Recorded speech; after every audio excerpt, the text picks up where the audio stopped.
எல்லோருக்கும் வணக்கம். எல்லோரையும் வேர்ல்ட்ஸ் பெஸ்ட் தமிழ் சேனலுக்கு வரவேற்கிறோம். இந்த காணொளியில் நாம் பார்க்கவிருப்பது TNPSC group 4 general studies previous question paper history test number 11க்கான காணொளி. இதுவரைக்கும் நம்ம வேர்ல்ட்ஸ் பெஸ்ட் தமிழ் சேனலை சப்ஸ்கிரைப் பண்ணாத புதிய நண்பர்களாக இருந்தீங்கன்னா மறக்காமல் சப்ஸ்கிரைப் பண்ணிவிட்டு காணொளியில் பாருங்கள். முதல் கேள்வி, முதல் முறை நேரு இந்திய தேசிய காங்கிரஸின் தலைவராக தேர்ந்தெடுக்கப்பட்ட ஆண்டு? இதுக்கு சரியான விடை 1929. 1929. இரண்டாவது கேள்வி, விசித்திர சித்தன் என்ற விருது பெயரை சூட்டிக்கொண்டவர் யார்? முதலாம் மகேந்திரவர்மன். முதலாம் மகேந்திரவர்மன். சங்ககாலத்தில் மன்னருக்கு அன்றாட நிர்வாக பணிகளுக்கு உதவிய அமைச்சர் குழுவின் பெயரை குறிப்பிடு. சங்ககாலத்தில் மன்னருக்கு அன்றாட நிர்வாக பணிகளுக்கு உதவிய அமைச்சர் குழுவின் பெயர் ஐம்பெருங்குழு. ஐம்பெருங்குழு.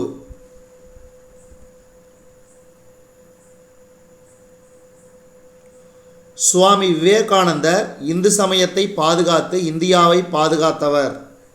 சுவாமி விவேகானந்தர் இந்து சமயத்தை பாதுகாத்து இந்தியாவை பாதுகாத்தவர். இது யாருடைய கூற்று? இது யாருடைய கூற்று? ராஜகோபாலாச்சாரியார். அடுத்த கேள்வி, கிபி 1939 சுபாஷ் சந்திர போஸ் காங்கிரஸ் தலைமை பதவியிலிருந்து பதவி விலகினார். ஏனென்றால் காந்தியின் எதிர்ப்பின் காரணமாக நிர்வாகக் குழுவை அமைக்க தவறிவிட்டார்.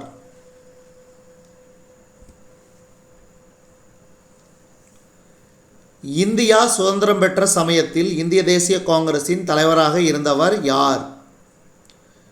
இந்தியா சுதந்திரம் பெற்ற சமயத்தில் இந்திய தேசிய காங்கிரஸின் தலைவராக இருந்தவர் ஆப்ஷன் டி ஆச்சாரிய கிருபலானி. அடுத்த கேள்வி, இன்குலாப் ஜிந்தாபாத் என்ற வாசகத்தை கூறியவர்? இன்குலாப் ஜிந்தாபாத் என்ற வாசகத்தை கூறியவர் முகமது இக்பால். முகமது இக்பால். கீழ்கண்டவற்றுள் எந்த ஒரு நிகழ்வு இந்திரா காந்தியோடு தொடர்பில்லாதது?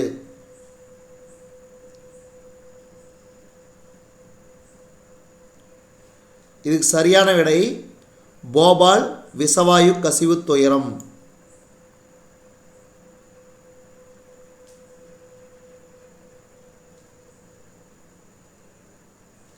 அடுத்தது, சுவாமி தயானந்தர் ஆரிய சமாஜத்தை தோற்றுவித்த இடம்? சுவாமி தயானந்தர் ஆரிய சமாஜத்தை தோற்றுவித்த இடம் பம்பாய். பம்பாய். கீழ்கண்ட வாக்கியங்களை கவனி. 1844 ஆண்டு சூரத்தில் உப்பு வரியை 50 பைசாவிலிருந்து 1 ரூபாயாக உயர்த்தியதால் மக்கள் அதிருப்தி அடைந்தனர்.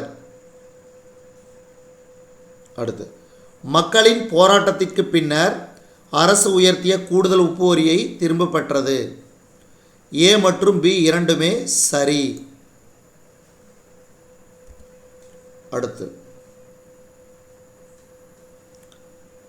அதிகாரிகளுக்கும் அவர்கள் இறந்த பின் அவர்தம் வாரிசுகளுக்கும் சோழ மன்னர்களால் வழங்கப்படும் நிலம் இவ்வாறு அழைக்கப்படுகிறது. இதுக்கு சரியான விடை ஜீவிதம். ஜீவிதம். 1760 ஆண்டு நடந்த வந்தவாசி போரில் லாலியை தோற்கடித்தவர் யார்? 1760 ஆண்டு நடந்த வந்தவாசி போரில் லாலியை தோற்கடித்தவர் யார்? இதுக்கு சரியான விடை sir Eyre Coote. Sir Eyre Coote.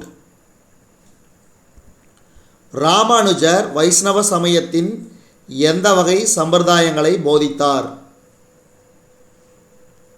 Ramanujar Vaishnava சமயத்தின் எந்த வகை சம்பிரதாயங்களை போதித்தார்? ஸ்ரீ சம்பிரதாயம். ஸ்ரீ சம்பிரதாயம். ஆக்ராவில் உள்ள தயாலபாக்கை தலைமையிடமாக கொண்டு 1851 ராதாசாமி சத் சங்கத்தை தொடங்கியவர் யார்?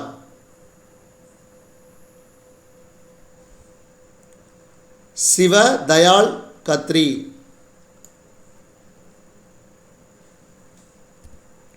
மெரினா கடற்கரையில் பிபின் சந்திரபால் எந்த ஆண்டில் மிகப்பெரிய கூட்டம் ஒன்றில் உரையாற்றினார்? மெரினா கடற்கரையில் பிபின் சந்திரபால்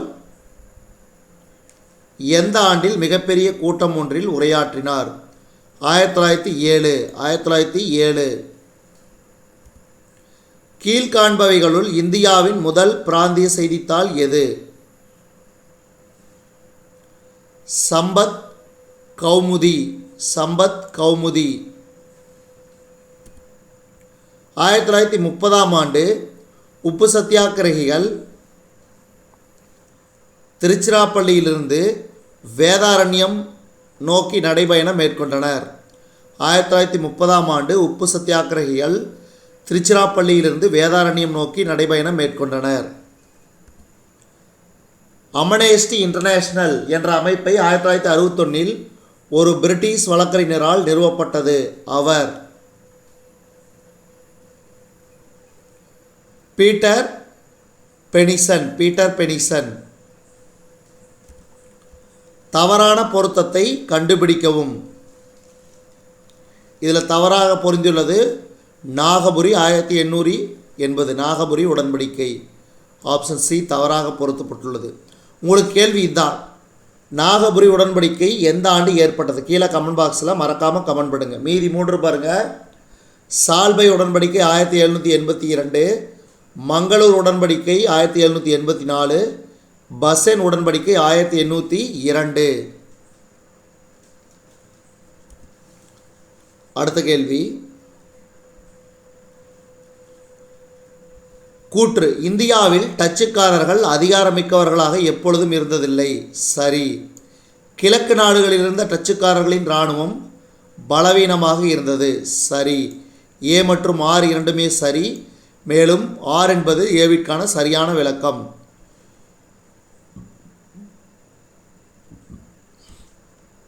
இந்தியாவிலிருந்து பர்மா எப்பொழுது பிரிக்கப்பட்டது? இந்தியாவிலிருந்து பர்மா எப்பொழுது பிரிக்கப்பட்டது? ஏப்ரல் 1937. ஏப்ரல் 1937. வேலூர் கழகத்தை அடக்கியவர் யார்? வேலூர் கழகத்தை அடக்கியவர் கர்னல் கில்லஸ்பி.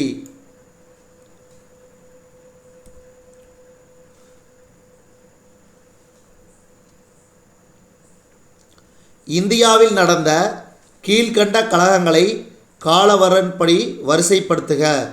கீழே கொடுக்கப்பட்டுள்ள குறியீடுகள் உதவியுடன் சரியான விடையை தேர்ந்தெடுக்கும். இதுக்கு சரியான விடை ஆப்ஷன் பி. முதல்ல சாந்தல்கள் கழகம், அடுத்தது வங்காள இண்டிகோ பயிரிடுவோர் வேலை நிறுத்தம், அதுக்கு அடுத்தது மராத்தா விவசாயிகள் கிளர்ச்சி, கடைசியாக தான் விசாகப்பட்டினம் புரட்சி.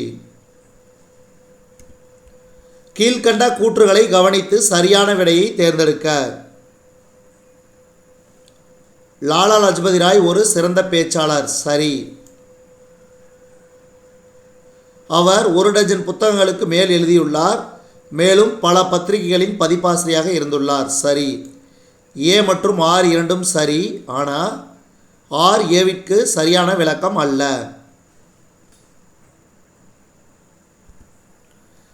கீழ்காண்பவைகளுள் நவீன இந்திய இலக்கியத்தின் தந்தை என புகழ்பெற்றவர் யார்?